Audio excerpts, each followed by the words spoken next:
if they continue the crackdown, which is their standard operating procedure, I don't think they're going to say it at all. Uprising, then there is a risk that they are giving the United States and Israel and the U.S.'s regional allies the opportunity and the opening to intervene militarily. If they do not crack down, if they make concessions, if they make conciliatory gestures, they didn't say it a single time. Been one or two of.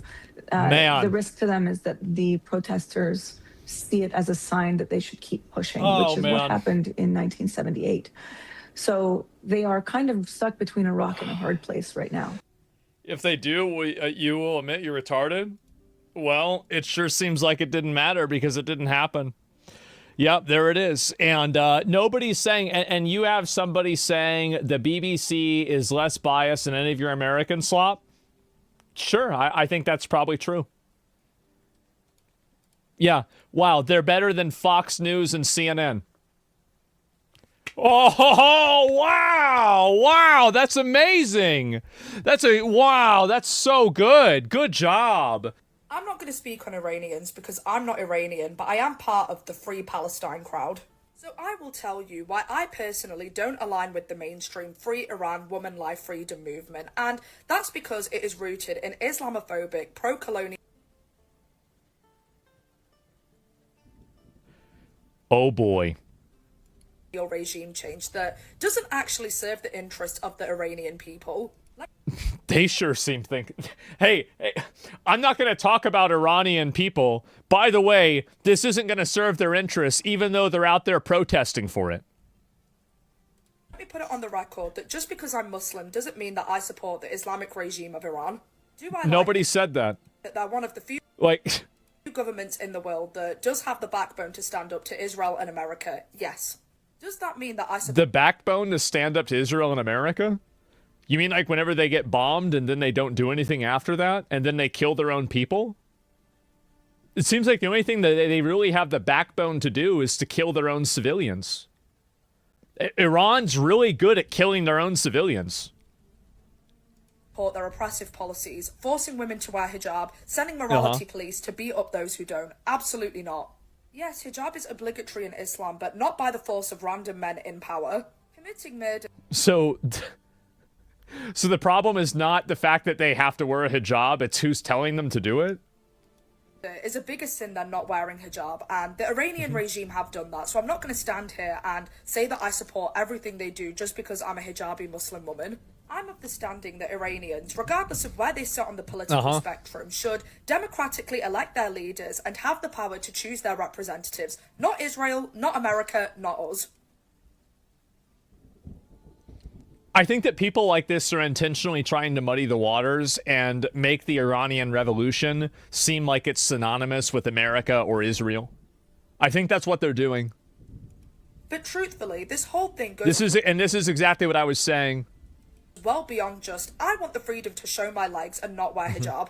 You don't even have to go that far back in history to know that any regime change that involves America is never in the best interest of your people. How do you truly believe that installing a Zionist puppet Shah is going to benefit you in any way when... Here we go.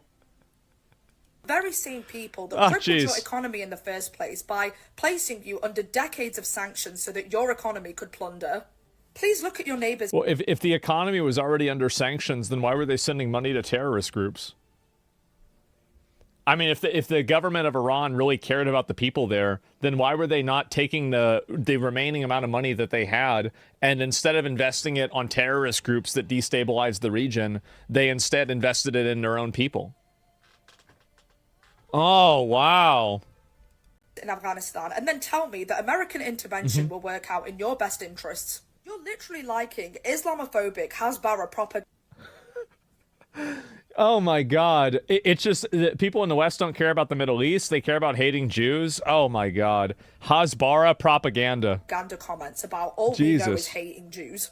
Which just further proves my point that your mainstream selective movement doesn't align with actual liberation, but the watered down Western version of it. But then also liking comments about the hate group is an oppressive... The crowd is an uninformed mass that blindly follows the media. They have no idea, but by screaming Free Palestine, they're supporting another oppressive regime called Hamas.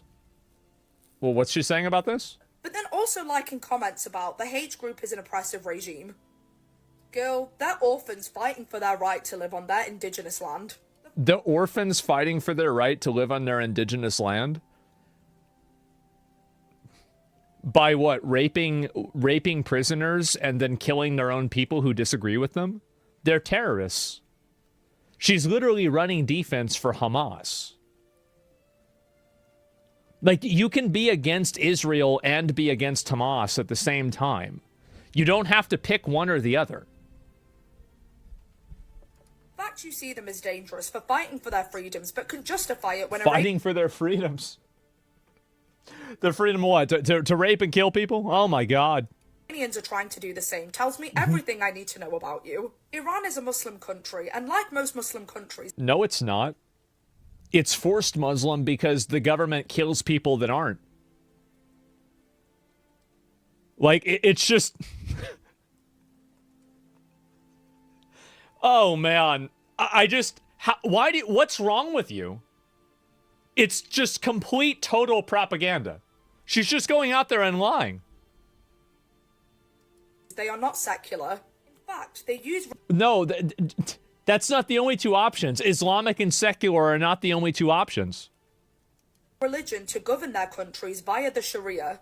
No, you shouldn't force women to wear hijab or kill them over it, but it's common sense that you can't dress skimpy in a Muslim country. Women... Why? I don't even... What's the logic there? It's just... Oh my God. Another one? Yep, another one. Life freedom, but when France and Switzerland and Sweden want to pass laws that ban women from wearing niqab or hijab, which essentially strips women of their choice to cover up, it's cricket. So I guess by this logic, we have to overthrow their governments and install puppet leaders because women still do not have certain freedoms. If I'm going to be real...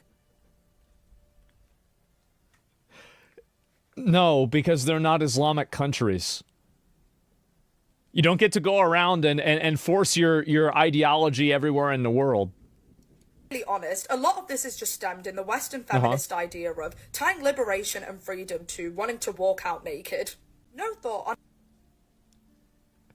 on on how America or Israel just want to use you for their own regional interests. But it's fine. You can steal our resources and put a lapdog in power to control us, but at least I can go out showing my legs.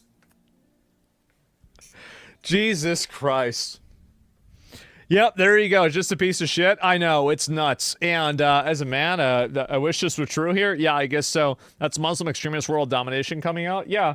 I mean, I think that really the biggest, like, mask off for this is, it's talking about how, you know, the Hamas are orphans that are fighting for their home. Hamas create orphans. They create orphans themselves by killing the parents of people that disagree with them inside of Palestine. What are you talking about? It's insane. Like, I don't know how I don't know how they just keep finding themselves. How is it that this group of people keeps finding themselves on the side of terrorists? Isn't that weird? How does it happen?